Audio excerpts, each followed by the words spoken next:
Greg Haver, hello. Hey Steve, how you doing? Hi, I'm Greg. fine. Yeah, I was clearly not as well as you, but there we go. It's really bizarre, actually. The first thing, I mean, you're in New Zealand these days, and I was talking to my daughter earlier. She wasn't as impressed as I am. It's like tomorrow with you, isn't it? We're still in today. I'm actually in your future. Yeah, It's Tuesday morning, like 9:45 in the morning. So it's yeah. I'm weirdly in your future. So the future looks good. Yes, it does. It does. For those people who don't know, because I haven't seen you for a long time, but we have associated and with Tony, of course, over the years. For those people who don't know, yeah, who's Greg Haver? What's Greg Haver all about? Well, kind of a music industry guy, I suppose. I mean, I've been through lots of different aspects of the industry. I started off playing drums in bands in Cardiff, really, sort of like university bands. And then through the sort of like the 80s, I was in lots of bands there. Then I moved into sort of studio work, and I owned a studio in Cardiff, big recorders, down actually across from Red Dragon Radio, where you That's right. Yeah, yeah. used to be. We were And neighbours. we were neighbours, and I think I was a convenient guest. If someone backed out of the show, I could wander across from the studio. Did I get you on there? I can't remember. Must have get you on. Yeah, there, I was I? on. Yeah, I think I was on a couple of times. Yeah, yeah. And I was on with one of the legendary Cardiff City footballers at one point. I can't remember who it was. Oh, blimey! Well, Derek Brazil was always in and out. I don't know whether it might have been Derek. But it was Nathan Blake, maybe. It'll come back to me. I will. Yeah. I think I've still got it recorded somewhere. But yeah, so I had a studio in Cardiff, and actually in between the drumming thing in the studio, I spent a lot of time touring. I was with a Welsh band called Waterfront. We did a lot of touring in the States. We had a hit in America. I was a drummer for a guy called Corey Hart, a Canadian guy. You might remember that song, Sunglasses at Night song. That was him. So he had lots of big hits in the 80s. So I toured like Canada, Japan, Far East with him in the 80s. And I bought the studio in the mid 90s, and then we did a lot of work in the sort of that sort of re-explosion of Welsh music. Manic. I worked with the Manics, Catatonia, Super Furry Animals, 60-Foot Dolls, as a sort of engineer producer, and then I sort of that led on to the Manics work led on to me getting management. So I started traveling around the world producing records for people, and and I ended up in New Zealand making an album. And at the end of the last day of one of the albums, I ran into my wife at restaurant, and now I live in beautiful Titirangi, which is kind of west of Auckland. And I think I'm in the safest country in the world at the moment. So, Greg Haver, nice to see you. Good night. I think that covers everything. You lucky git. You lucky git.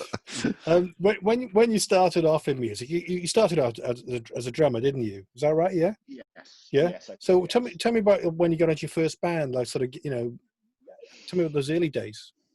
Well, I was at school in Brecon, and I was in sort of school bands at Christ College in Brecon. And one of the people I did my first gig with was a guy called Andrew Raymond, who went on to run John Raymond Transport. You've probably seen the big red lorries driving around South Wales.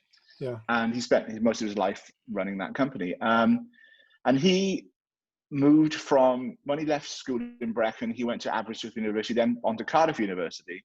And he's like a prog rock band called Retreat from Moscow. And we were kind of quite into prog back then. It was very unfashionable, sort of, Genesis, Yes, that kind of thing. And so I went and joined his band with a couple of other guys at Cardiff University. And that was my kind of first foray into kind of like serious musicianship and serious playing. And so that kind of, that made me realize that Cardiff was kind of the place I needed to live, because I was living out in Hay-on-Wye in mid Wales. Okay. I moved down to Cardiff, and I basically started just playing in every single band I could. I think I was in like 8 bands at one point. Wow. I was in Design for Living, Moira's band. Oh yeah, of course, with Greg Bond. You with Greg Bond and Glenn Thompson, Lennis, maybe? and Lennis. Yeah. Me and Lennis have been on many different projects. We were in the Nightcrawlers together. We were in Whisper Zone together. Kind of did a lot of work. It was quite a tight group. There was a couple of different groups. There was that A-list group of like Pino Palladino, Dickie Dunn, Aaron Annan, and all those guys that we looked up to. And then we were kind of like, we were the sort of the championship team. You know, we were kind of like top we were the end next championship, I tier would say. down, You're and it probably in was the really playoffs. fascinating. Yeah, I mean, you know, ultimately we did okay, but it was like, you know, it took a while to get promotion, but Yeah. but it was caught up with Pino when he was over here with John Mayer last year, and it was really interesting to sit down and talk about those times. I used to go and watch him playing down on the river, and yeah, it was they were kind of like gods, musical gods to us, and we all aspired to kind of be as good as them, and so it's been really interesting to kind of like cross paths with Pino over the years, but it was a fascinating period of just being a young drummer in Cardiff. Yeah, that's why I'm kind of interested in what your kind of perception. We've kind of answered it a little bit, but sort of Cardiff at that time in terms of the music scene. I mean, I suppose maybe the Casablanca place that may still have been knocking around. Yeah, It was like and the music going on in the Moon Bay and Club, stuff. New Moon, and the Square Club. Yeah, And, you know, so there's a lot. You know, I mean, that covers quite a wide period. But yeah, those are kind of, and the Great Western. I remember playing one of my first ever gigs at the Great Western. You know, in the little bar on the corner of St Mary Street there, and it was weird because Wales felt like a musical bubble at the time. You know, we weren't really recognised outside of Wales. And if a band got a record deal, I remember when the guys from Furry got a record deal, it was like, that's amazing. I mean, who gets a record deal from Wales, kind of thing? And but you know, that all changed obviously with, you know, when the Manics got signed, and that whole explosion and awareness of Welsh music in the 90s. Yes. But so we're a little bit of a musical desert, but you know, there was lots of really interesting things happening, and people and create and people have gone on to have careers in the music industry. So it was, you know, aside from moving to London, it was the best move I ever made by just being in Cardiff, being around the musicians there, and just kind of embracing that side of it. I used to do quite a few sessions as well down at the Music Factory, down in the docks. Yeah. Do a lot of jingle work. And I learned a lot of my studio craft with Di Shell from Sassafras down at, I used to watch Di working, and it was like just fascinated by the process of recording, and it was like, and the more time I spent in the studio with Di, and he worked on all the early Waterfront demos as well. So it was really, that kind of inspired me to want to be involved in the studio more. So that it was a long process to get from that point to actually being a full-time record producer. But it was that was the kind of seeds of it, really. Those long hours. We used to do a lot of night shifts down at the Music Factory. Like the daytime would be jingle money earning stuff. Then everyone would come in. I spent a lot of time down there with Eric Faulkner from the Bay City Rollers, who kind of ensconced himself in Cardiff, and I did a lot of session work for him. Never knew that.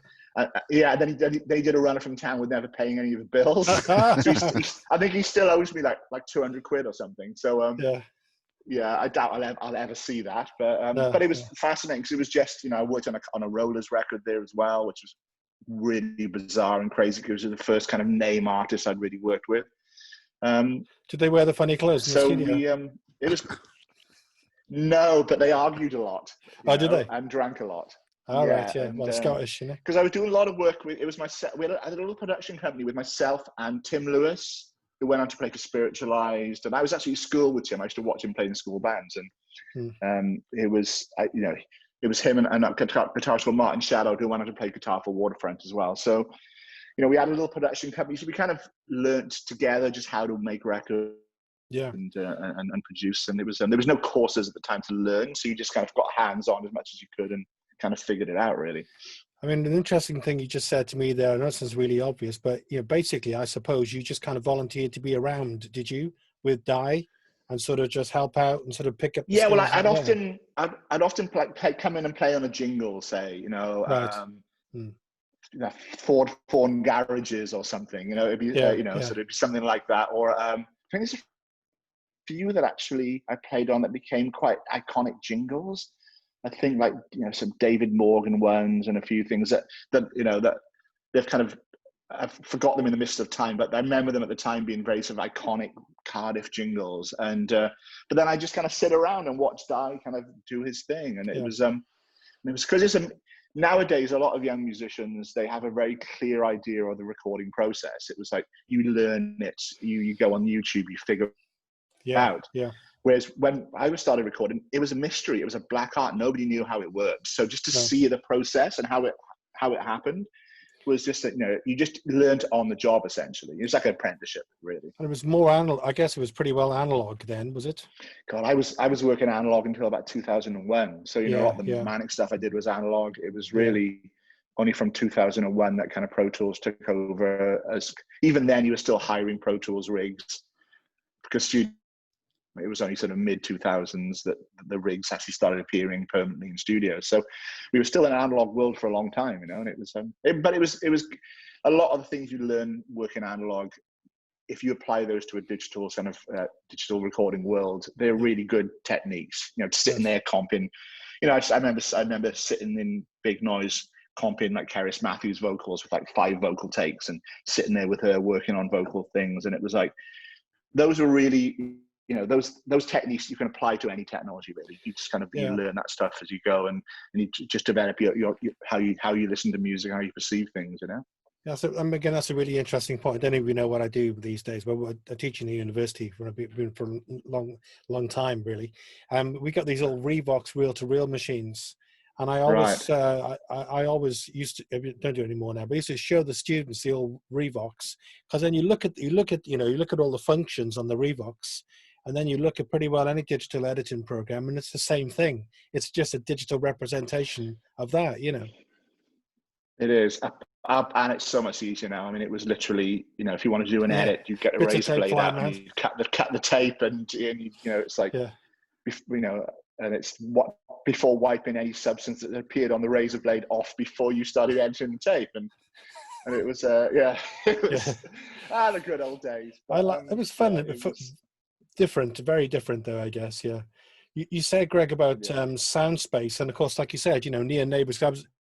I was at Red Dragon from when was I there? I don't know, 89, 88, 89 to about 94, and then across the way was Soundspace, and I went across there one night, and I heard this band rehearsing. Opened the door, and there was this interesting looking girl there, and I said, "I like the sound of your band." And next week she was on my show, and that was Karis Matthews. You know, it was all kind of going off around that area, because you had the studios going on, and then Andrew and Pete, I think, had the rehearsal rooms going on. Yeah, well, Pete and Andrew owned Soundspace and the rehearsal rooms and the recording studio. Okay. And then Andrew went off and did his own thing, I think, and Pete was running the studio for a while. And I when Alex Silver moved to London after he worked on the Holy Bible album with the Manics, they were looking for a house engineer, and I was looking for some work at the time, and I knew how to engineer, so I took over the engineering at Soundspace. And then Pete asked if I'd be interested in buying the studio, and so there was a young guy working at the time, Kerry Collier, who I remember Kerry. And we started chatting one night, and I said, "Look, Pete's offered me the studio," and I said, "But I can't do it on my own. I need to get a partner." He goes, "Well, you know, I'll partner with you. I've got some money saved up," and so we scraped together, and we bought the studio, and it was an amazing 2.5 years. In that 2.5 year period, from sort of around the mid 90s, we had 2.2 million record sales from that little studio. Wow. You know, and that it was just sort of everything. Let's go with the Manics. This is my truth. International Velvet. It was like they were all records that were partly done at that studio. So when Cardiff Bay Development Corporation came and knocking, literally did. They came and knocked on the door and said, "Oh, we're going to knock your building down." Yeah. You know, we went into quite a long sort of period of litigation to make a stand about that music was a valid profession, and it was something that was really important for the arts and for the national psyche, you know, and how important the profile of those successful Welsh bands were for the country. There was still very much an attitude that the music was kind of like, there's something you play, so you got a proper job. And we fought and we fought and we fought, and we got a really good settlement in the end, because we managed to prove that the music was really vitally important. And it's an interesting discussion, because the arts and music, contemporary music here in New Zealand, is really well funded, and it's looked upon as a hugely important part of the national sort of discussion. And in fact, Jacinda Ardern, who's our Prime Minister, is also Minister for the Arts. So she, you know, so you can't have a higher recommendation for how important music and the arts is when your prime minister is arts minister, and she's also a DJ. So it kind of like helps that she's involved in, it's just kind of crazy if you think about it. Can't imagine Boris Johnson on the kind of decks, can you really? But it's but at the time it was like there was all this success in Welsh music, and there was very little recognition that it was important it was, how many people it employed, how much money it brought into the country, and more importantly, the kudos it brought for the country. Yeah. When you got the Wire out there with Welsh flags on his amps, and Catatonia being so proudly Welsh, it made people proud to be Welsh musicians, and you could walk into the City Arms on a Saturday night and you could go drinking with lots of successful artists, and they became aspirational. So to be like that. So it really did make a huge difference. You kind of worked with pretty well everyone. I mean, looking at your back catalogue, I mean, certainly in terms of Wales, you really, whether it was consciously or not, you've established yourself as kind of, it appears, pretty well the go-to guy. I mean, like you say, we mentioned Catatonia. You did some stuff with the Super Furry animals. You obviously with the Manics, their solo stuff, their own stuff. I think you did something with Tom Jones. I did, right? I played on that on Tom's Reload album, much to my mother's happiness, because that's all she ever wanted me to do. Yeah, well, mum's happy. That's all right. Yeah, be on top of the pops and play with Tom. So I managed to tick both those boxes, and it was like, that was all she needed, really. Did you get to know him at all? Did you spend much time with him, or was it not like that? Yeah, I mean, it was a strange one, because I'd often play if James Bradfield. He do a lot of projects outside of the Manics. Whereas Nick and Sean were very much, they were the Manics, and the Manics was their thing, and they didn't tend to do a lot of things outside, particularly Sean. So if there was a project that James was working on and needed a drummer, he would kind of give me the call, and I'd go down and I'd play on stuff. And he called me one week and said, "What are you doing on the weekend?" How all this conversation started. It's like, "What are you doing on this day?" And obviously, you'd always say that you were available because it was James. So I said, "Yeah, I'm around. What do you want to do?" He goes, "I'm doing a track with Tom Jones for his duets album. Can you come down to Rack and play on it?" And I'm like, "I'm there." So I put my actually, did I? No, we hired this massive sort of big Motown kind of drum kit, and went down to Rack in my little Ford Escort van on a Sunday, and just played on this track. So it was essentially myself, James, Dave Ringer was producing, and Nick Naismith. We kind of cut this track. That evening, we all went out to the pub to hang out with Tom. And I thought, it's going to be great. I'm going to get all these stories I can tell Mum, and it'll be great. But pretty much every story he told me was unrepeatable to your mother. So it was like I had to kind of like sort of gloss over that a little bit. But it was really cool. And then just to be on a record with him, he's such a an icon. And a few months later, I played at the opening of the Welsh Assembly down in Cardiff Bay in one of the stages. And our all-star band for the finale was like Tom, Shirley Bassey, Charlotte Church, Shakin' Stevens. It was crazy. And I remember in rehearsals, because I just worked on Tom's record, everyone's fussing around Tom in sound check, and he walks on the stage, comes over, and sort of he recognizes me and comes and comes as a chat with me by the drums. And I'm like, probably the greatest moment of my life that I got recognized by Tom, and it was it was quite a good moment. I just wish my mother was there to see it. But it was a fascinating period, and I didn't work with the Stereophonics, so I did do a lot of work with Stuart Cable after he left the Phonics, and I have really fond memories of that, and I can't even believe it's 10 years since Stu passed away. I know, it's terrible. Time goes so, although it was the greatest funeral of all time. Right. AC/DC covers band in a church. The coffin comes into Hell's Bell to XYZ by Rush, and then they're playing Hell's Bells, and the bells are going. The covers band are playing, and it was very fitting, but also very sad, because he was such an iconic sort of personality, really. I'd be interested to know how he would be now. Would he still be the crazy? I mean, he crazy went into girl he radio was. for a little while, didn't he? He was on that. He was on that really insane radio station which existed in Wales. One of my favorite radio stations ever. Can't remember the name of it now, but it was an absolutely insane radio station, and he was on there, as were Goldie Looking Chain and all the rest of it. Right, It right. was great. And he had cable TV, obviously, as well. Yeah, of course, yeah, yeah, With Mabel Cable, and yeah. as his guest, and it was yeah, he was. We had some great times out in Mono Valley working on the Killing Company stuff, and it was. We were both big John Bonham fans, so we'd set his big John Bonham reissue kit up in the big marble room at Mono Valley, and just kind of have a few drinks and play When the Levee Breaks a lot, and just yeah, it was great. We had. It was hard getting work done out of those guys, especially Stu. But when he got it, it was yeah, it was great when we actually got some work done. he was a professional socializer, wasn't he? And he's very good at that, being sociable. He was utterly charming, and lovely it guy. doesn't matter whatever impressions you had of him. If you meet him 30 seconds later, you were like, "This guy's great." Yeah. You know, it was. He was literally the life and soul of every party, you know, sort of. Yeah, very warm, charismatic, natural guy, you know. I mean, with the Stereophonics, I mean, like Richard is like the real quiet one. I always think the kind of humble, quiet one. Stuart was the kind of outgoing, kind of charismatic one, and Kelly's kind of the writer, I suppose, if you wanted to categorize them that way. With the Manics, again, kind of different personalities. Of course, you did solo work with Nicky, and with James.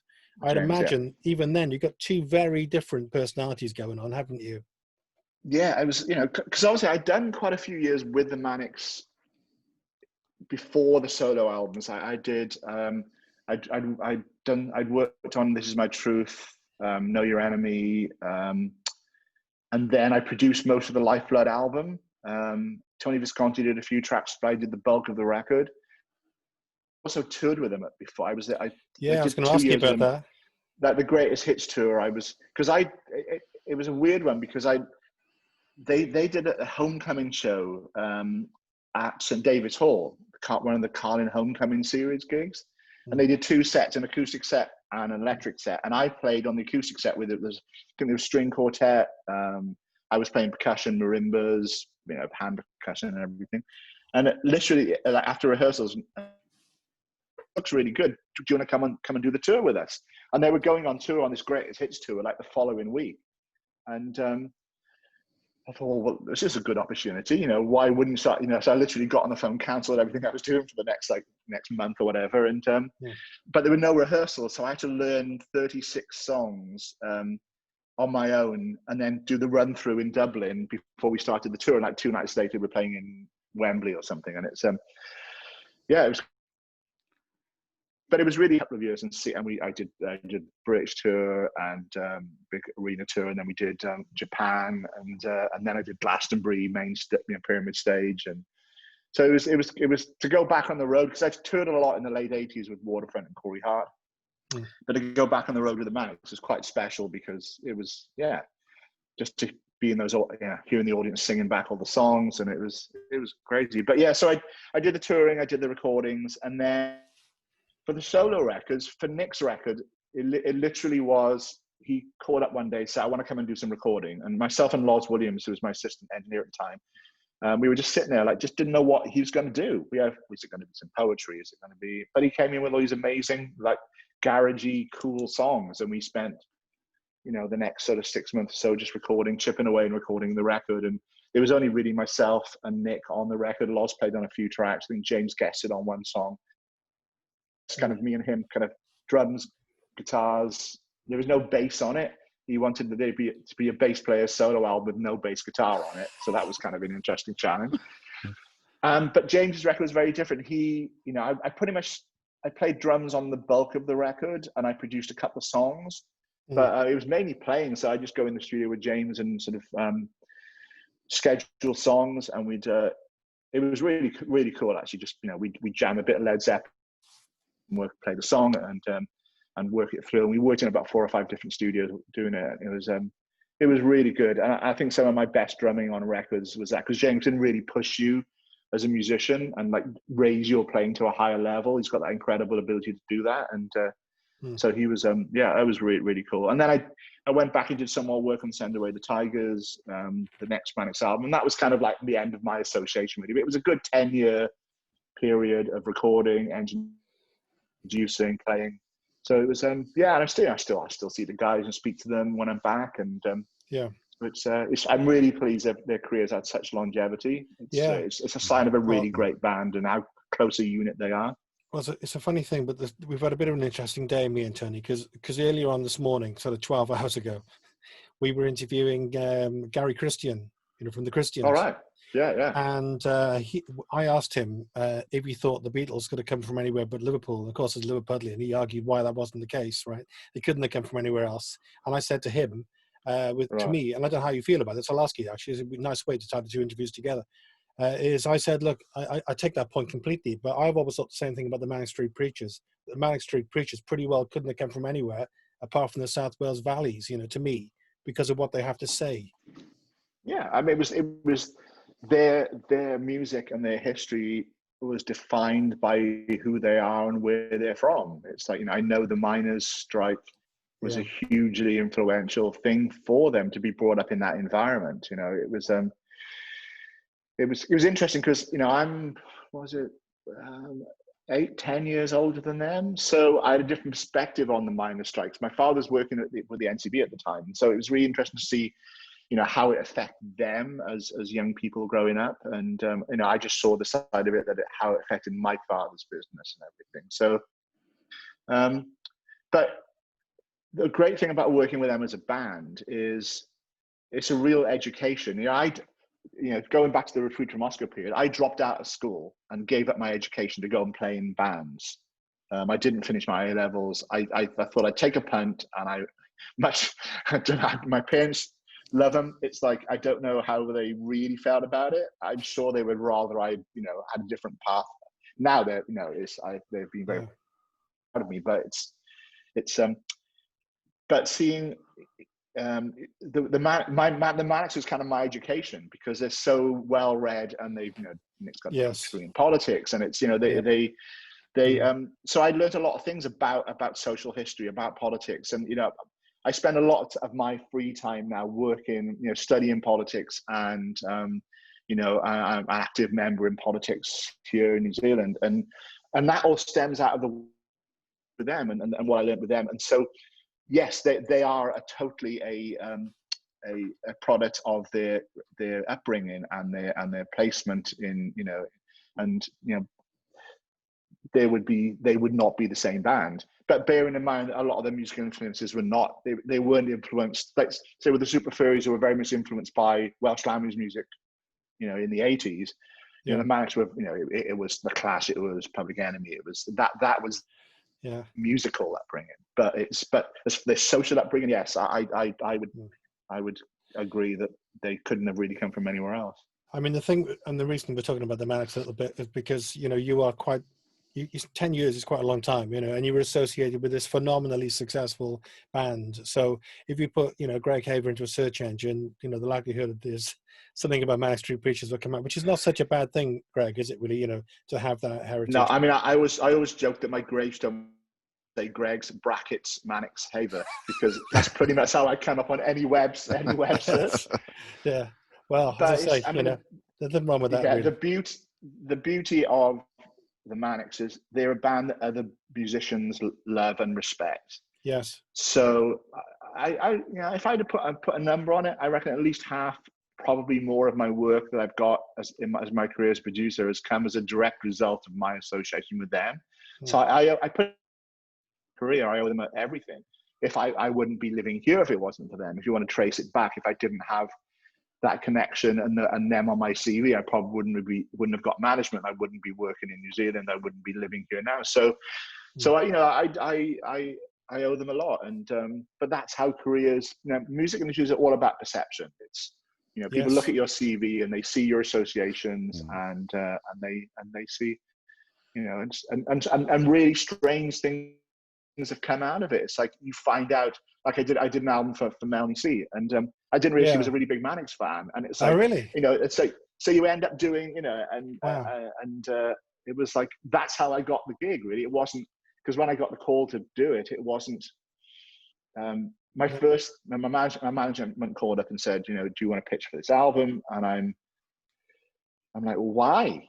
why me? And you know, I'm not, apart from joking in the 90s, oh, would you, if you got offered a Spice Girls album, would you do it? And well, of course I would, you know. And then you actually get offered something similar, and it was like, this is really weird. Why am I doing this record? And then you realize that, you know, that it's the same as anybody else. They look at your musical history, they cherry pick what they like from what you've done, and you end up doing a record. And so that was and also she wanted to move in a more kind of rock direction and work with live musicians, and that was my kind of strength at the time, because that's what I was doing. Although I'd spent a period involved in dance music in the early 90s. I was at a band called the Vibe Tribe, who were based in Cardiff. I remember them, we were signed to FFRR. Pete Tong signed us to FFRR. We were on when he was head of A&R at FFRR. So we had a few singles out and a brief kind of foray into dance music. But then when I took over, me and Kerry took over Big Noise, it was bands, because that was the mid-90s. It was the Oasis period. Everyone wanted to be in a band again. So that's how I was perceived from that period on, as the band guy. So yeah, I was the guy that could shout at drummers and make them play good. And well, I'm sure you do that very nicely. Sometimes. I wanted to ask you a little bit about this. I don't know what your perception of this is, but I've always found it really interesting. Like, we remember people like David Owens, and you know, the kind of as kind of a pivotal writer, I suppose, of that period, really part of all that was going on, Taft Beat and all the rest of it, and Cool Cymru. It always struck me as this Cool Cymru thing was actually just a bit of a kind of was a bit of an urban myth, you know. How real it was, I don't know. I know bands got signed for a certain period, but whether there was actually a thing, I don't know. It was a media construct that all the bands hated. You know, it was like it was the way that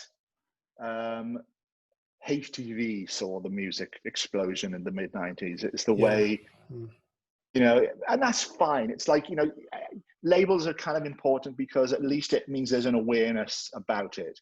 The bands all hated it, and it was and I remember in 2000 working on a film called Beautiful Mistake with John Cale, and John Cale came back to Wales to work. There's actually the Beautiful Mistake film has been seen, but there's a Welsh version of that film that's often on S4C. I kind of wish they'd put Beautiful Mistake out as well.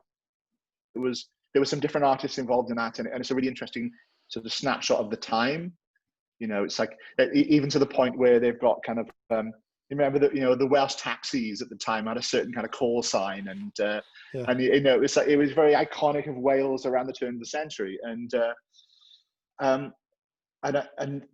film company were having problems getting bands on board because it was they were seen as a media company. They were seen as kind of like part of, you know, this kind of the establishment. And so myself and Kerry Colley were brought on board by the film company to kind of like mediate between the bands and the film company. So we were kind of like to give it an acceptable face, so we could go to the band and say, don't worry, we've got your back. We'll make sure this is done properly. And I ended up actually recording a lot of it and mixing the whole film. So it was, I think, just to have friendly faces that were involved in the real music industry rather than the perceived music industry, I think was the you know, so yeah, it was a construct, but you know, and nobody talks about it much anymore. They just remember the bands as being so iconic, and the success of those bands, and the continuing success of some of those bands. Yeah, exactly. I mean, it was nice, you know, it was lovely, but it never to me felt kind of real. You think so? You got to work with John Cale quite closely then, I guess, did you? I did, yeah. I spent, you know, we were filming for a couple of weeks, I think, and it was in really, because, you know, I think he obviously had his background in the Velvet Underground, and, you know, with, you know, drugs, pretty cool guy, drinking, and so, and he's very much, you know, he was fully teetotal. He's very clean living, and when we did the film, so it was quite, you know, some people say he was a bit grumpy. I kind of quite like grumpiness. I think it's a sign of seriousness and dedication, and it's but he's it was fascinating to kind of like see him work. And basically he would just kind of, we'd put a band in a room with him, they'd schedule a song and rehearse it, and then they'd do like a multi-camera shoot of live takes of that, either at the Point or at the Coal Exchange. So there were two film units. It was it was a really interesting film, and you know, there was, and all the bands from that, you know, a lot of really interesting artists from that time were involved in it. So it's yeah, it's cool. And he's another artist have an association with, because again, another iconic musician that musicians look up to. Yeah, very much a legend. Funny enough, you mentioned the Point and the Coal Exchange, because both pretty well know more, you know. So as a sign of It's the a times. sad thing about musical history, you know, and live music venues. It's a huge issue here. Obviously, New Zealand's got, you know, it's very much the music from New Zealand at the moment. It's very much it's a pop culture here, and it's you know, we've got really successful young producers here who, you know, work on an international stage, and so pop music's really huge here. And you know, there are some really iconic live venues that have closed down, and I worry that, you know, if music changes and live performance and bands come back, that the infrastructure won't be there. Obviously, you know, COVID-19's really hit the whole music industry here, but you know, the government have announced $175 million package for music and the arts, which is you know, and they're basically, you know, they're going to help live venues, you know, sort of basically give grants to live venues, and so hopefully, you know, I worry that the arts is often the first thing to get hit. Yes. You know, with funding cuts, and Yes. you know, it's kind of a shame to you don't want to lose a whole generation of really talented musicians. I know Tony wants to talk to you about a particular act that you work with very soon, but just before we go on to that, it must be so reassuring for you, in terms you made that big move to go to New Zealand, when you see the way that Jacinda Ardern has reacted to this crisis, and the way New Zealand has dealt with this, and then you look back at a little island you used to live on called the UK, you know? It's really remarkable, actually. It's to watch the rugby games on the weekend with full crowds, with no social distancing and no face masks. We've had 24 days with no new cases. There's no community transmission. There's no active cases. New Zealand is literally COVID-19 free. I mean, that the downside of that is our borders are closed. So unless you're in New Zealand, you can't come in. And if we leave and come back, we have to do a 14-day quarantine. So we're kind of stuck here. But there's a real emphasis on buying local. You know, like local. All bands are going on tour again. You know, it's like loads of tours have been announced over the last few days. There'll be full venues. There'll be a lot of support for local music and local sports.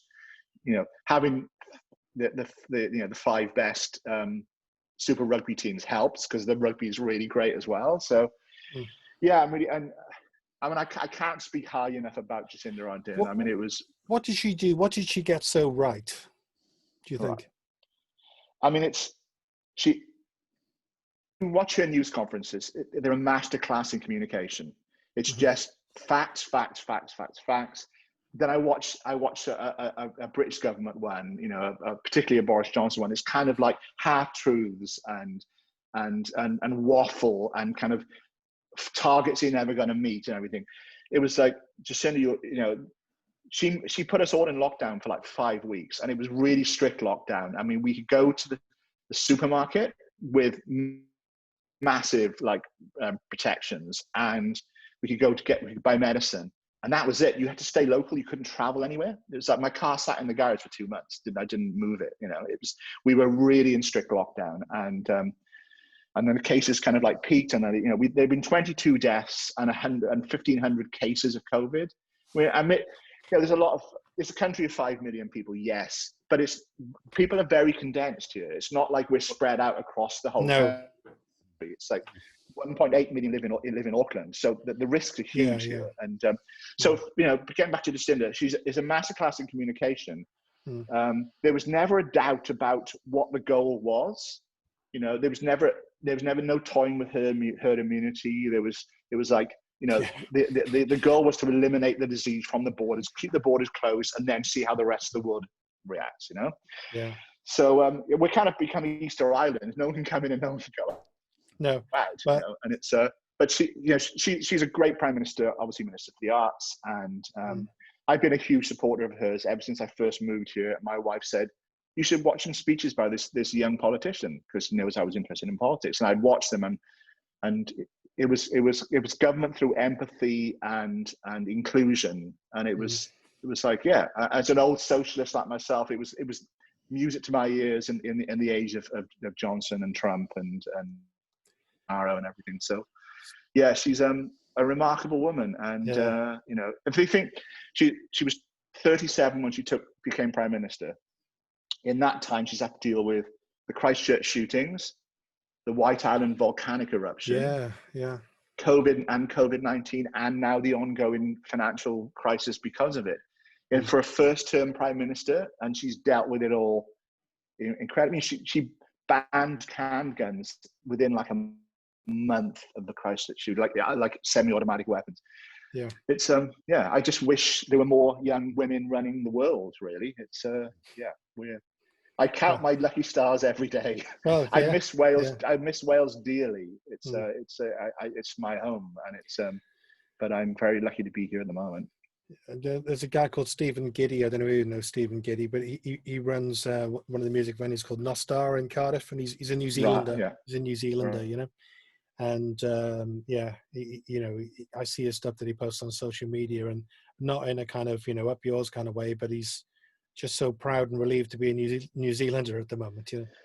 Yeah, it's well, I think that, you know, there are haters. There's always haters, you know, and you know, New Zealand's a wonderful country. It's not the nirvana it's probably painted to be. There are a lot of social issues that need addressing, but you know, we have a prime minister I feel can really deal with those social issues. You know, it's because she runs an inclusive, you know, her policy is very inclusive and very empathetic. So it's I'm very proud of New Zealand, but I'm also very proud of Wales. And I just really, it pains me every day to see, you know, what the country has to go through. And I can't wait to come back. I was back in February, just before COVID hit, and to be in West Wales recording and be back at Rockfield Studios again. Nice. It was lovely to be home, you know, and see my family in Hay on Wye. And it was, I do feel for Wales, and I can't wait to come back. Mr. Tony Chapman last met you in a certain store where they sell musical equipment, and he would like to have a little chat with you, Greg. Right, great. Yeah. I remember that night because it was great because we actually met Ken Scott, and he was talking about the Ziggy Stardust album, amongst other things. I don't know if you remember that. And we had a brief conversation afterwards about, you raised a question about Moon Age Daydream.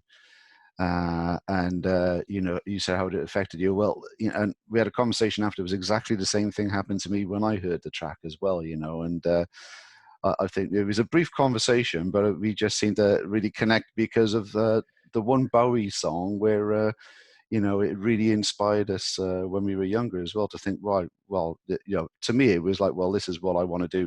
For first of all, I didn't really understand what it was. I didn't understand if it was a guitar sound going on there, but Mick Ronson I'm talking about now, so as you know. But I think that was the connection we had there, and obviously you're a Bowie fan as well. Yeah, I mean, he was my kind of upbringing, really. Sort of when I first discovered music when I was at school in Brecon. It was like somebody said, you should buy Ziggy Stardust. It's a really good album. And so on the Tuesday when we were let out of school, I went up to the record shop in Brecon and wrongly bought The Man in Black by Alvin Stardust, you know, and, which I actually still quite like. So I love all that kind of chimmy chat production. But yeah, it was definitely the wrong album. It's like, probably the wrong album. Of course, I got kind of ridiculed mercilessly, and it was like, okay. So the next week I went back and bought Ziggy Stardust. And it kind of like, it was life changing, that record. And so every week I'd go up and buy a cassette of a Bowie record, you know. And so till I got this whole connection, and it was such a, you know, he was such an influence on, you know, my love of music. And Moon Age Daydream is just the most incredible coda section on a song that goes off into that guitar section, and it's just but also in that in Ken's lecture, it was I just happened to be back in Wales when he was doing that. I thought, I've got to go down for this, and I sort of like, and they're very kindly, I was late and they held the lecture until I arrived, but I felt really, really bad about it. And And I'd done a few panels with Ken, producer panels at various music events, and I never had a chance to talk to him about it much before. But when he had the multi-track of Life on Mars, and he started soloing the sections of the song, I remember actually welling up and starting like, oh my God, I'm going to cry. Because to hear, it was almost like seeing a loved relative being dissected in front of you. You know, it was like, it was just to hear like those performances, you know, and the piano's really out of time. And there's all kind of like, there's all these imperfections, but you put it together and it's this thing of great beauty that, you know, that they created. And it was a wonderful evening to see, you know, to see a kind of a legendary producer like that work. And I often go to producer talks and lectures because, you know, you want to know about the history. And luckily when I was doing the Lifeblood album with the Manics, I was actually working in New Zealand on one of the first times I came here, and James phoned up and said, do you want to come to New York tomorrow and come and do some work with Tony Visconti on this record? And Visconti was and still is one of my great heroes, you know, T-Rex, Bowie, you know, it's like Thin Lizzy, Live and Dangerous, all these great records that he'd made. So I literally got on a plane the next day and flew to New York and spent like 3-4 days working with Tony on. But most of it was spent, the band would go off and do shopping and I would just sit there, right, tell me about this record and tell me about this record. And he was just so generous with his time that he was just like, so many mysteries of the albums I was brought up with as a kid were answered on those few days. And it was just probably some of the most enjoyable time I've ever spent with someone else talking about music. It was just, it was just all those stories you wanted to know. Like, tell me, is Thin Lizzy Live and Dangerous live? Because it was always that rumor it was a studio record that with the crowd put on. He goes, well, it's kind of by osmosis. It was recorded live, and then Phil Lynott would come in and go, I want to replace that vocal and that bit of bass. And Scott would come in and go, oh, if Phil's replacing that, I want to replace that guitar. And then Brian Robson would come in and do the same thing. So all that's left is the drums and the audience, and everything else is replaced. But it's still one of the greatest live albums of all time. Definitely.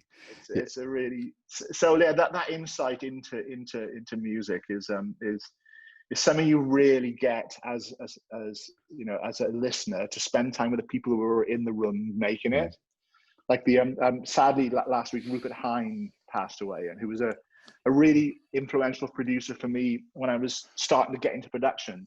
Like he did a lot of great 80s records. He also worked with Rush and Saga and lots of kind of like really great bands as well. And he also like produced Tina Turner. You know, it was a really hugely varied career, and a lot of solo records I really loved. And I got a chance to hang out with him for an afternoon in the Cotswolds one day. And I'm sure I just kind of pinned him against the wall and just asked him questions for about 3 hours.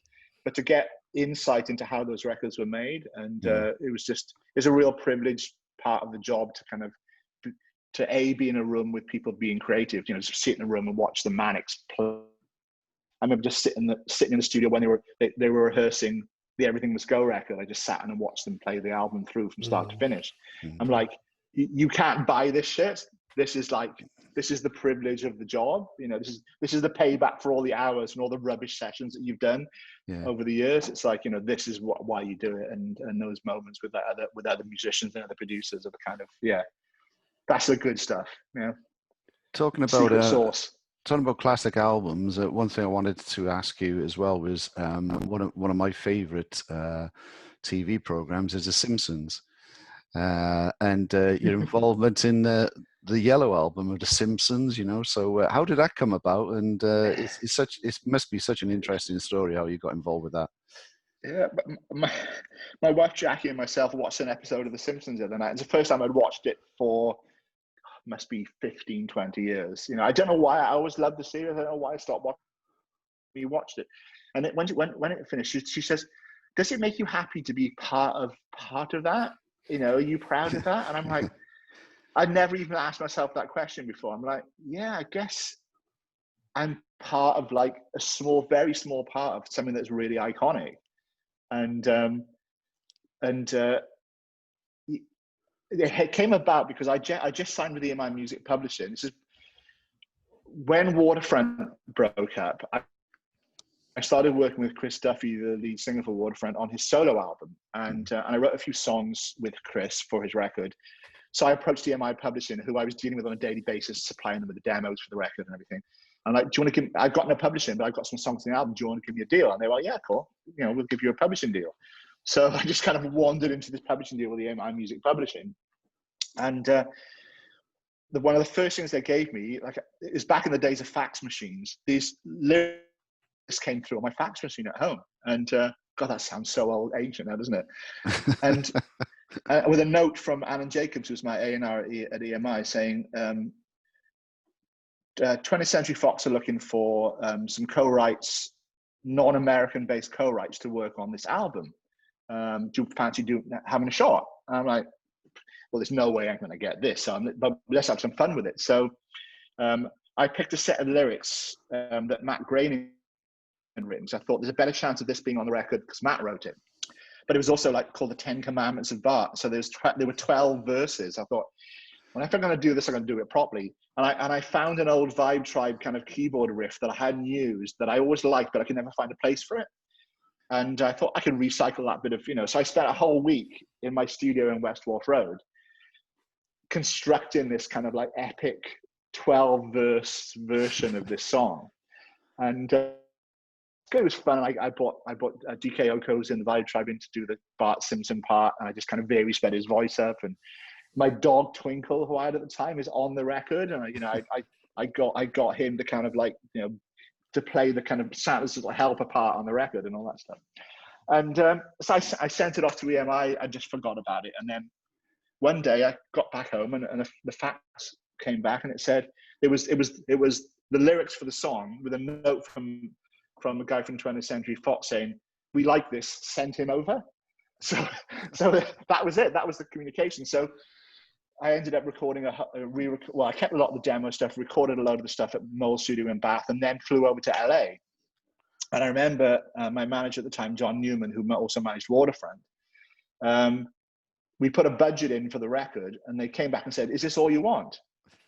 So they upgraded me to first class everything and like some penthouse suite and like some sports car to drive around in.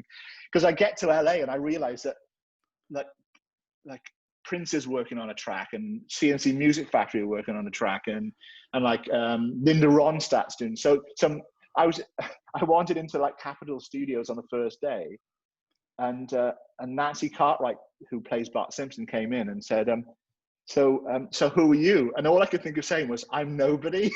Oh, that one, yeah. Because I was just some guy from Cardiff, like some who just kind of somehow managed to wangle his way into this kind of. You know, this was 1992, and The Simpsons were like, you know, they were being talked about by, you know, George Bush Sr. was talking about them as like, just before I did the session, he's described the Simpsons, the ideal American family as being more like the Waltons than the Simpsons. And of course, it created this massive stir. And I was in the center of all this craziness, and it was like, and it was LA working on this record, and I was just some guy from. Had a studio in a back street in Cardiff working on this thing, and it was it was. I even have my own page on the Simpsons Wikipedia, the Wiki Simpsons site, you know, and it's like it's the weirdest thing ever, and you know, and obviously, you know, financially it was really good, and but also things like I've got this great piece of card that Matt Groening picked up from the studio floor and drew a picture of Bart Simpson in like a Sharpie and signed it to me with like, "To Greg, thanks for making me hip for the young folk man," you know, signed Matt Groening. And it's like, I've had it framed and put upstairs, and it's like, it's I'd have done the whole thing not be paid for it, just to have that, you know, because that's again stuff you can't buy, you know. That is like, you know, and I'd work, and one of the beauties of working on the record was Matt Groening's a massive Frank Zappa fan. He's a Frank Zappa aficionado, and we would talk about Frank Zappa all the time. So we spent more time talking about Frank Zappa than we did actually working on the record. But yeah, it was absolutely insane, really. You know, how do you end up doing things, something like that? So that's a podcast on its own, that story. It's brilliant. Brilliant story. Listening to you. It's unbelievable, isn't it? You know, it's a one-off. It's just incredible. You were talking there about Matt Groening, doing that picture for you and signing it to you. I mean, Rolf Harris once did a cartoon on my shirt, but I don't have the same attraction to it anymore. I have a Rolf Harris drawing upstairs, hidden away in a cupboard. Yeah. I've lost mine, which might be a good thing. I'm not quite sure. Well, mine's a picture of Bugs Bunny signed to Greg from Rolf. All right, and there's a story. I'll tell you the brief story connected with it. So my first wife, Marwana, she was Linda Halley, who was, I think she was Kerry. What was her saying? Kerry Bishop on Neighbours. Right. She was songwriting with her, and Linda was going to do Rolf's Cartoon Club. So I'm like, oh, get us some Rolf Harris painting pictures. So she comes back with one for Marwana, one for myself, and so I thought, oh my God, Rolf Harris signed to me. And then when we were moving to New Zealand, when they were doing the carnet for the insurance, the guy was like, oh, this could be worth a bit of money, you know. And then the next day, Rolf was arrested. And then the whole thing changed. Yeah, so yes. Now it's hidden away in the cupboard, never to see the light of day. In maybe 100 years' time, for notoriety, it'll be like a curio in some sort of a second-hand shop somewhere. But yeah, I don't think we're going to make much money on those, Steve. To be honest, no. I think we'll move on. Actually, you also, apart from that can you edit this bit out? No, it's the best bit. One of the things I kind of like about you as well is you worked as a kind of mentor. People like Amy Watch kind of springs to mind. You know, working with people like that and sort of helping them along. Did you have much of a kind of relationship with Amy in that way, sort of helping her with her career? Yeah, I mean, it's one of the most satisfying things about the job is you know, you can only really be a small part of people's careers. You know, music's quite transient, so you tend to just tap into people's careers at certain points, and it's really satisfying to see artists who have struggled to be successful. And you know, I remember Amy coming up one day. I'd heard she'd been having some problems with a release she wanted to do, and so we had a mutual friend, James Chant, and I said to James, "Well, just get Amy to give me a call, and I'll have a chat with her." And so she phoned me up, and we had a chat. And I'm saying, "Well, what do you want to do?" She goes, "I just want to get my guitar and I want to play some songs. I want to record them." And I said, "Well, let's do that." So we went into what was then Famous Studios and Tony's recorded place. Tony's place, yeah. And we recorded her first album, her mini album, The Famous Hour. I mean, it wasn't an hour, but it was about 3 or 4 hours, and we recorded like the whole thing in an afternoon, and recorded and mixed it and did it to tape, and that was her first record. And we've kind of like, you know, we've been in touch ever since, and to watch her career blossom has been amazing, and I'm so proud of her. And also the fact she gives back to young musicians in Wales. She's very proactive in kind of like supporting young up and coming artists. There's a here called Joel Little, and I did produce Joel's first ever record, and we've been kind of friends ever since. And he produced the last Taylor Swift record. So, and it's like, you know, you're a small part of people's journey, and to see, you know, to watch Netflix and see Joel hanging out with Taylor Swift writing songs, and it's really satisfying to sort of, you know, but also because, and he does the same thing here. He's very supportive of young producers and artists and things here. So.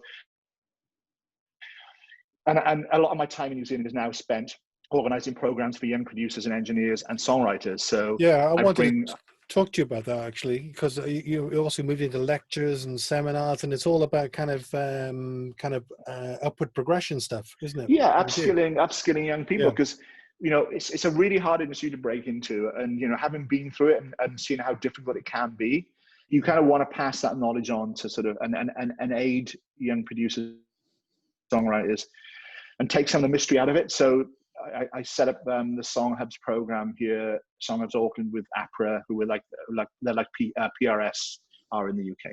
They collect license fees and royalties and everything. So I set up the program with them in Auckland, and I just got on the phone. Actually, yes, my first conversation was with Amy Watch. We sat in Borough Market and we talked about it, and she helped me find connections with songwriters. So we bring. We've done it for 5 years now. We bring international songwriters, like some of the best international songwriters, guys like Mike Elizondo, who's who produced Eminem and all these, guys and people and Mazzella Mack and Sash Scarbeck, who wrote Wrecking Ball for Miley Cyrus. Really high end songwriters.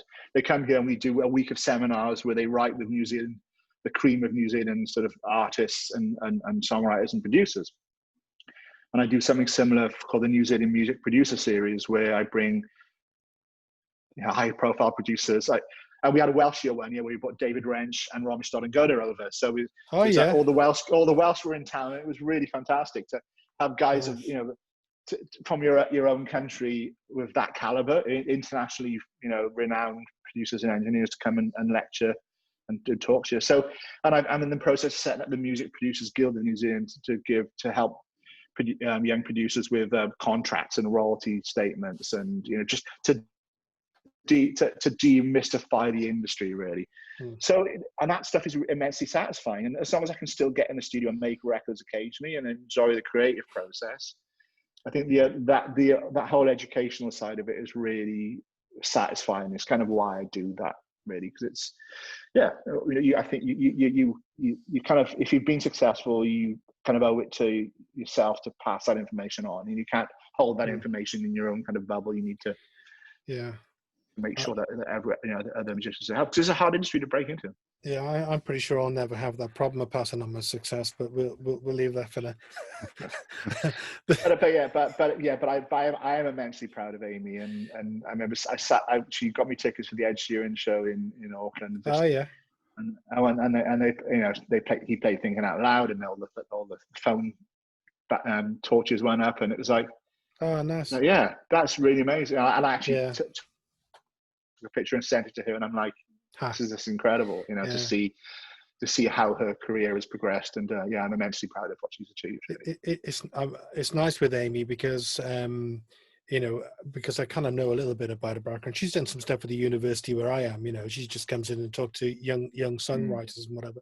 But when something big happens to Amy, it's nice that she still shows that excitement. She's not like she's famous or whatever. It's because she's been through a lot, and it's like the struggle. All the people I know have been really successful have struggled at some point, and it's so you kind of want them to be engaged in the musical community, and it's and she's does that so well, and I'm really glad she's doing that. It's and she's helping a lot of really great young Welsh songwriters, help educate them and bring them through, and it's there's a whole, it's like me sitting in the studio watching Di Shell work. You learn from your peers, and you learn from people who've been in the industry a long time, and it's that's invaluable, and it's experience is something you cannot shortcut and you can't buy. You have to experience it and then pass that information on, and it's Did you also I don't know whether did you learn stuff from Tony Yatoria as well, working with him? I did. I learned how to negotiate. Tony is a great negotiator, and it's like me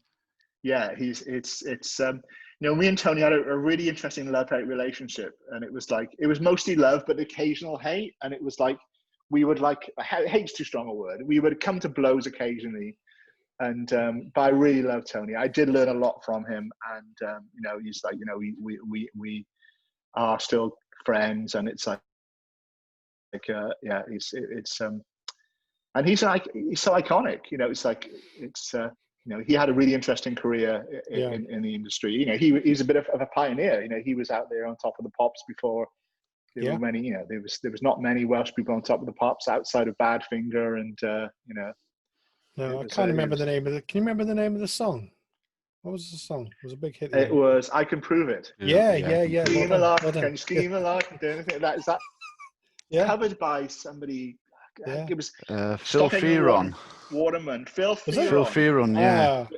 And it was a Stockaking and Waterman production. I think that's what the money Tony used to buy famous studios with, was the money he got in royalties from that Phil Fearon cover. So it's there's a great bit of footage of Tony on top of the pops. It's really brilliant. when you look back at some of those old Top of the Pops appearances, I think the Waterfront Top of the Pops was on recently, because I got a few Yeah, it was. Yeah, we saw Yeah. that, didn't we? messages on social media about it, and it was. I got this enormous mullet, and I'm wearing a suit that cost me 10 quid from my Claudius in Cardiff, and yeah, it was. But some great when Tony and yeah, it was. Yeah, we all get hit by the ravages of time. Although I don't think Tony's been hit by that yet. I think he's got to be getting on a bit. I know, wouldn't want to ask you about it. I'd love to interview him, by the way. I think he'd be a great. You should do. He's got some great stories. Yeah, and he's yeah. I'm sure he's got some Dorian Gray picture in the attic somewhere. New Zealand's music scene. What's it like? Is there a healthy music scene in New Zealand? Just in the big cities, I suppose, isn't it? It is. I mean, we've like I said before, that the whole pop area has been great. I mean, ever since, I mean, there's always been some really good strong bands from here, like the Datsuns and the D4, some really good rock bands, but this, in recent years, the whole pop thing with Lord, and that really kind of was that was kind of like a bit of a breakthrough moment for New Zealand, like the Manics and Catatonia were in Welsh music, where it changes the whole dynamic of the way the industry works, because it's like, all right, you can be successful here, and you can have international success outside of and that then becomes aspirational. So everyone who, well, I know those people, so I can do that. If I work hard enough, I can do it. At the moment, there's a young producer here, Josh Fountain, who's got a big hit with the Benny record, which is like, I think it's top 10 in America. Track called Super Lonely, which is like, it was on Jimmy Fallon the other night, and it was like, and Josh is a kind of protege of Joel Little, who's now working with Taylor Swift. So you get a lot of those, and there's a great young producer called Sam de Jong. There's a massive boost in producer songwriters in New Zealand over the last like 5, 6, 7 years. So that part of the industry is really strong. I worry a little bit about bands. There's some really good iconic bands here, some great rock bands here, but there's also a lack of live venues, and I think that kind of needs to be addressed. It would be good to. There's also a really healthy kind of country music scene that's building in because Australia is really big in country. Is really big in country music, and there's lots of really good country. But there's also this kind of like slightly folky kind of element, like Nadia Reid, Aldous Hardin, who Aldous lives in Cardiff now. So she goes out with Hugh Hawkline. And she recorded her album at Rockfield. And when I heard her last album, you could hear little bits of Gorky's in there. You could hear little bits of that kind of Welsh DNA in the record. But so Aldous, Nadia Reid, and Tiny Ruins. There's lots of really good kind of slightly folky New Zealand artists as well, who are off on Six Music. They've got good international followings, and the industry's great here. There's lots of funding available for in the industry. There's lots of grants available to help make records, and there's companies like New Zealand On Air who they help fund the film industry and the music industry. And it's because the population base is small. Obviously, that means the tax base is small. So you kind of need some help to help if you're going to compete on an international level. And there's a lot of British people here working at the high end of the industry. Usually, like myself, they come here, meet a beautiful Kiwi woman or man, get married, and stay here. So that's the usual MO, how we all end up here, and it's a great place to live. But yes, it's a really good, some really passionate, knowledgeable people in the industry, and I think it's going to have a really big influence, certainly in the pop area over the next 10 years. I think the idea, speaking with the guys at APRA, who are the collection agency here, their goal really is to kind of make New Zealand similar to the Swedish model, where the education side of it is really important, and songwriting is seen as a serious profession as opposed to just a kind of hobby. Yeah. So there's a real towards that, and a lot of the programs that I'm involved in work into that goal to really upskill and educate as many New Zealand musicians as possible, so we can compete on an international level. Really, it's really pleasing. There were some moves in Wales when I was. There were a few schemes when a lot of the European funding came in around the turn of the century. And something really good things came out of that scheme, like Bullet for My Valentine came out of that scheme. And, well, as they were initially. And so, I'm still torn that government has a place in funding contemporary music. The musician in me thinks you've got to do it all on your own. You've got to save up your gyros, and you've got to, like, do you still have gyros? You can save up your welfare checks or whatever, and you do it off your own bats, and you sort of like you do a Manic C, you pack your own sandwiches, you get in the van, you drive to London. But the world is changing, and I think you've got to kind of accept the fact that if people want to help, take that help, and but you've got to focus that money and those resources wisely. And I think if you can find that balance, and to do that, you need politicians who have an understanding of contemporary music. And I think as that now, the more generational change there is in politics, the more chance there is of it actually working properly. Yeah, I mean, you say so many. There's so much interest value in all the stuff we just said there, really. And one of the things about New Zealand, then whether you I don't know if you noticed this, I know you live there, but whether it's of interest to you, but it's got a fantastic radio scene as well in New Zealand. They produce some really fantastic stuff.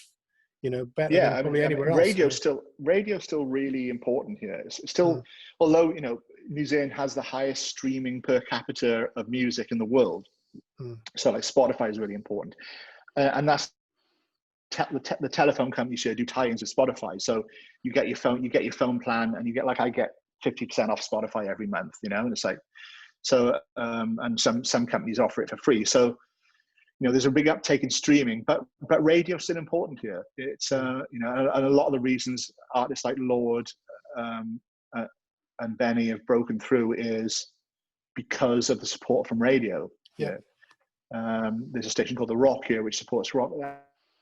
I can support New Zealand rock music, homegrown rock music a bit more, but they do a good job, and they promote a lot of tours. And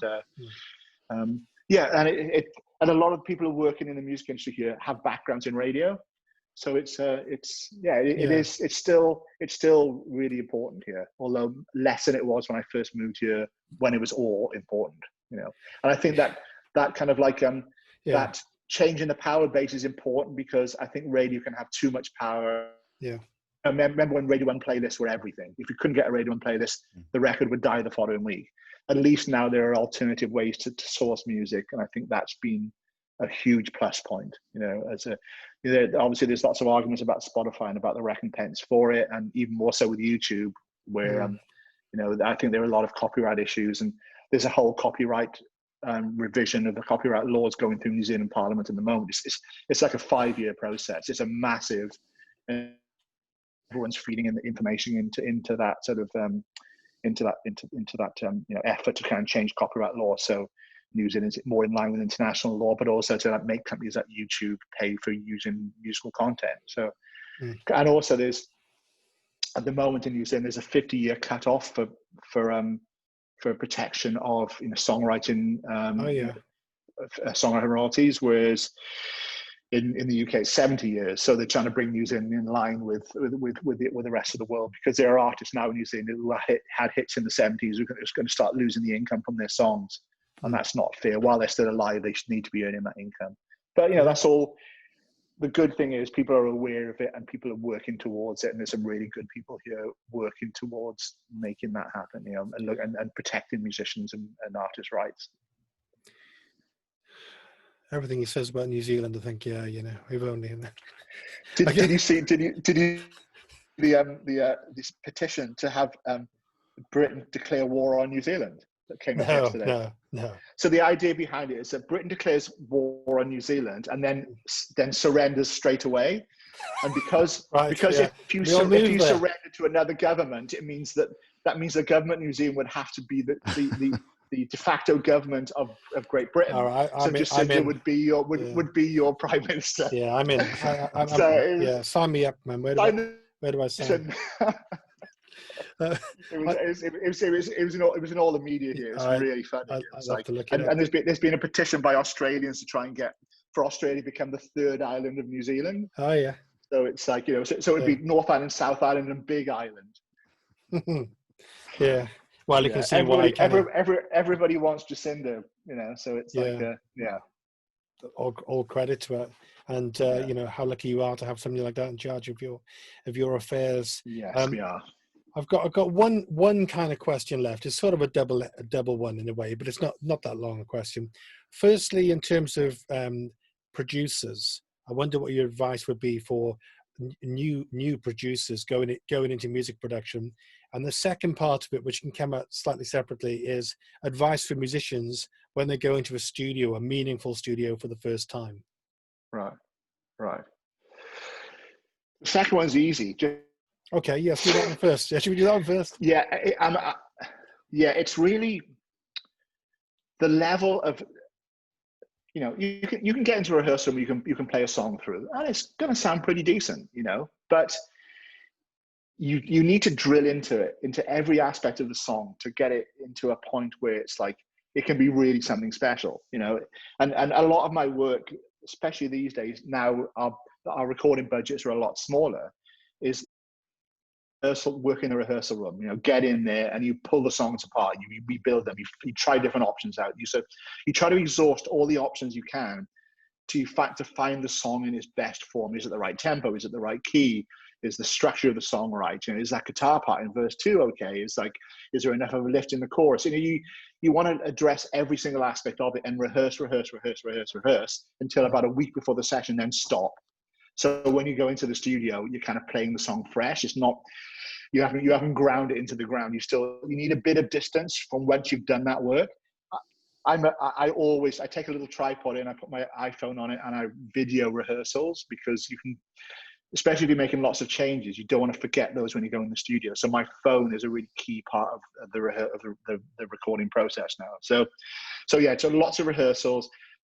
Make sure your gear's in good shape. You know, you've got new drum heads and guitar strings on. You know, you haven't got a squeaky bass drum. If you've got a higher gear in, hire it in. You know, if it's and get advice from the producer and the engineer. You know, to have communication is a huge part of recording. You know, speak to the people you're going to work with. Don't just meet them on day one. Like a lot of the old Big Noise sessions, like who's coming in today? You never meet them and you have to make a record. You know, I sometimes spend up to a year before an album talking to the artists. You know, it can be anything up to a year, just like chatting away, meet up for coffee, talk through things, play some music together, listen to playlists, you know, exchange playlists, and get a real clear vision of what the end result would be.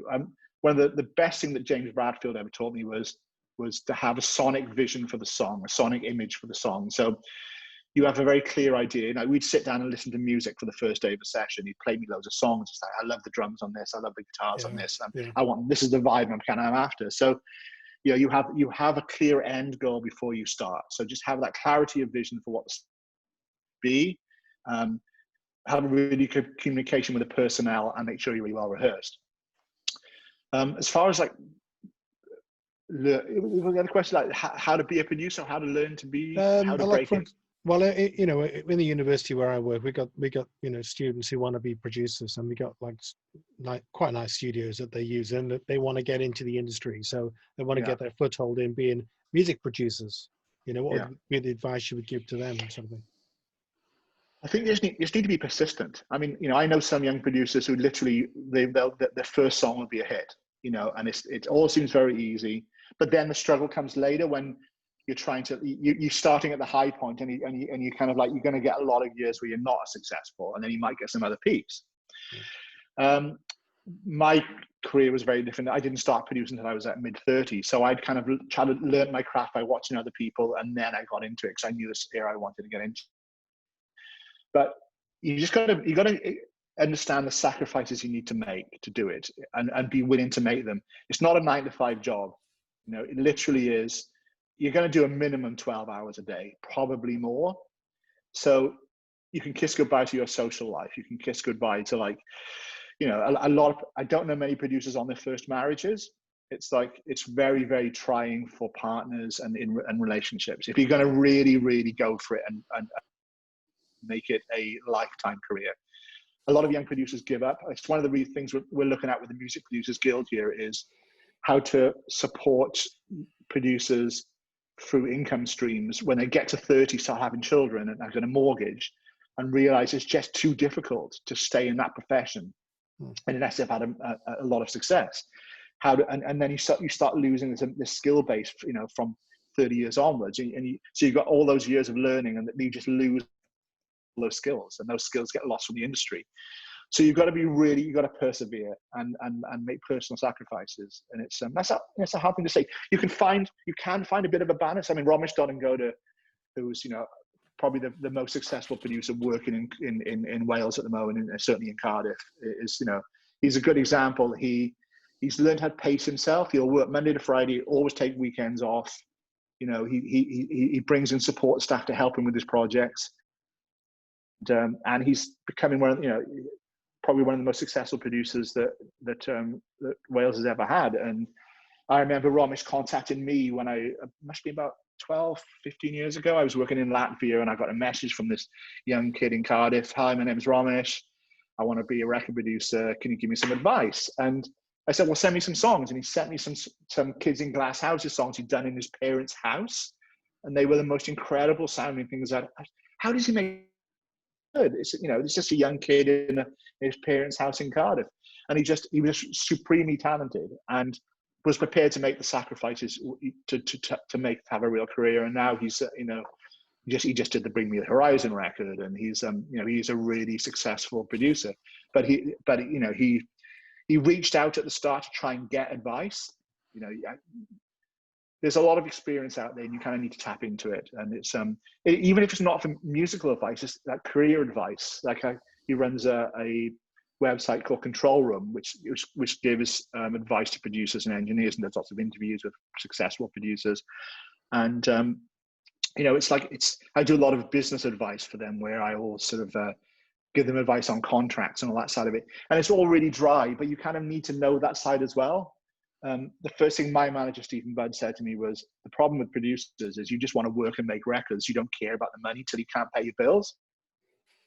So you kind of need to understand you know, you've got to be able to find out how to protect your income streams and how to make sure you live properly to support that career.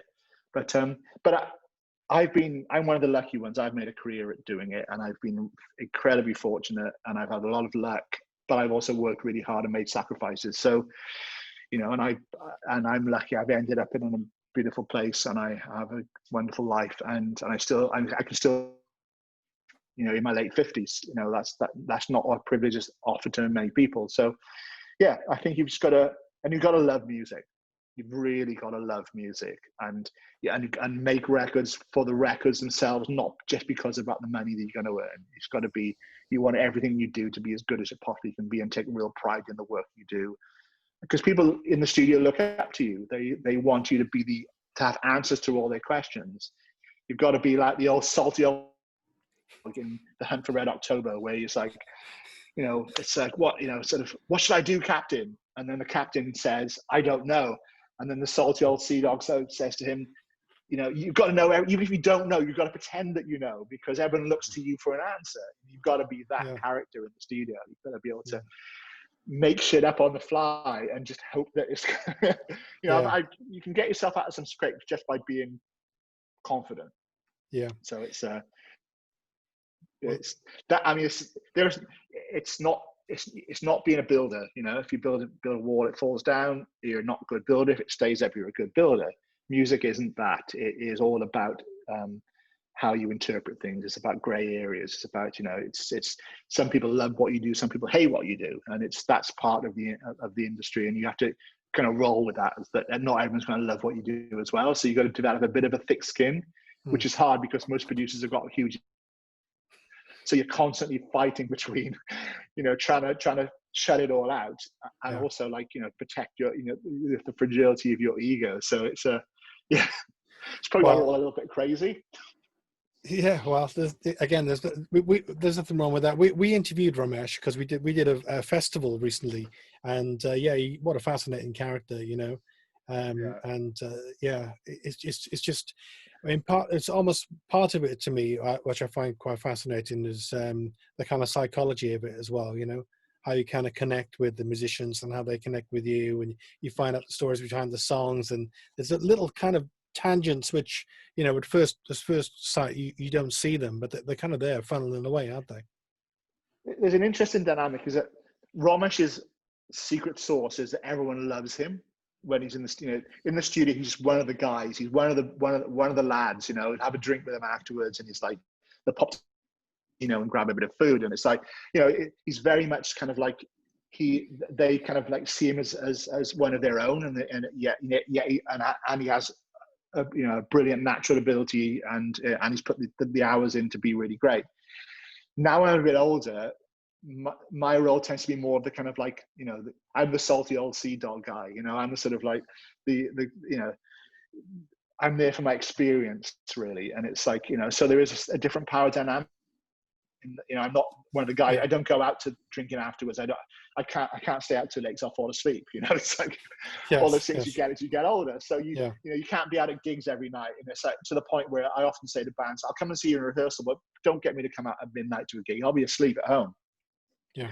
So it's a different, it's a more sort of like teacher pupil dynamic, as opposed to, sort of like, we're all students together at this kind of thing. So, but you learn and you change and you adapt as you go through career, and you find what your strengths and weaknesses are, and I'm also not frightened to give work to other people. And I think once you break that barrier, you get to a point financially where you can say, all right, I'm quite happy to sort of like, I'm not the right person for this, but give this producer a call. That's rather than when you're young, you hold on to every single job because you need to pay the mortgage, you need to do all those things. So I like the freedom that affords me, that I can pick and choose projects a little bit, and I'll often sit down and have a coffee with someone, and I'll do the record. If I don't, I won't. And it's, that's a really privileged position to be in. Yes. Well, I think you were telling us before we started, is Auckland the nearest big city to you? Is that right? Did you say that? Yeah, I mean, we're a suburb of Auckland. Okay. Tirangi, which poetically in Maori means edge of heaven. Oh, there we go. So it's like, so that's where I live, which is kind of nice. You live on the edge of heaven. Yeah. I live on the edge of heaven, and it's, we're about 20 minutes to Central City from here. So the recording studio I use here, which is Neil Finn's Roundhead Studios. So Neil's got two beautiful studios in the middle of town. Wow. And so it's like, and they're beautiful studios because they're set up for musicians. Because Neil being probably the most successful musician in New Zealand, is just when you think you can't be more successful, he goes and joins Fleetwood Mac. It's like just it's that sort of thing. Yeah, and it's still when he's around, because it's like I grew up on his records, Split Ends records and Crowded House records, and so he'll pop down, give me a hug, and it's like we'll sit and have a cup of tea, and surrounded by the memorabilia of his life, and it's like, this again, it's one of those kind of like things when I lived in LA and I was doing the Simpsons record in the early 90s, and I drive around in the car and have Woodface by Crowded House on the cassette in the car, and every time I sit, my mind always goes back to that, and I think how influential that record was, but also it defines a part of my life, and to sit and to be friends and hang out. And, me and my wife went to his 60th birthday party, and this is just insane. You're surrounded by all these iconic members of the music industry and the Prime Minister and all this. It's like, this is just crazy. It's like, it's but he's he's very supportive of the industry here, and he's not here a lot now. He's in LA a lot with his grandkids, and obviously the Fleetwood Mac gigs taking him, spending a lot of time there. But yeah, his studios are beautiful, and they're about 20 minutes from here. So, and you're also a lot of time commuting. And you're about 20 minutes from a beautiful beach, I think, as well. And yeah, I don't want to gloat, because I love popping down the bay for a coffee when I'm in Cardiff. I like friends at Chapter. I miss it terribly. It's like, and I miss my friends there really, really terribly. And it's like, and I've got great friends here, and I love being here. And I'm always encouraged to visit. And some of them occasionally take me up on it, but it's kind of a long way to come. Yeah. Although it's like, I kind of don't think about it too much anymore because I've done that flight so many times. But it's and essentially, I could leave here tonight and be there tomorrow morning. The beauty of the time difference this way is that's how I can, if I get a phone call, I can be there I could be in Cardiff by lunchtime tomorrow. So it's coming back's different. I lose a whole day coming back, but Yeah, exactly. yeah. Well, Greg, what a fantastic conversation. Really, really nice anyway to catch up with you and find out what you're doing. I'm so pleased for you. You're having such an amazing life. And well done, because you've totally earned it. You know, you're living that lifestyle because you've earned it. And I think what I get out of the conversation with you is a hell of a lot of really good advice, you know, for musicians and producers. And that's great, because you clearly love to, you know, impart useful information, you know. To And talk. I mean, I love to talk. No, you do. Yeah, but no, yes, but you consciously, I think, kind of reflect on what you've done and share it, which is great, because not everybody does that. It's I'm incredibly lucky that I have a life that I've got, you know, and yeah, I think all those hours I spent in West Wharf Road opposite Red Dragon, you know, probably it was a good education. Well, that was a long time ago, but yeah, I had a slightly different ending at Red Dragon. You might know about that, but that was a long time ago. But, yeah, I don't want to open up old wounds. No, let's not go there. We'll save that for another podcast. But Greg, thanks very much for your time. Next time I'm in town. Yeah, it's my pleasure. It's been really great to chat to you guys, and yeah, let's catch up in the real world next time I'm over. Yes, that'd be lovely. And we're off to bed, you know. I'm gonna go, and I'll probably take a walk up the hill and have a coffee. And yeah, it's winter here, so although winter in Auckland, it's like I think it's about 15 degrees today. So Auckland winters aren't winters. They're really soft here. Yeah, it looks nice. Like they're not hardened like us Welsh. No.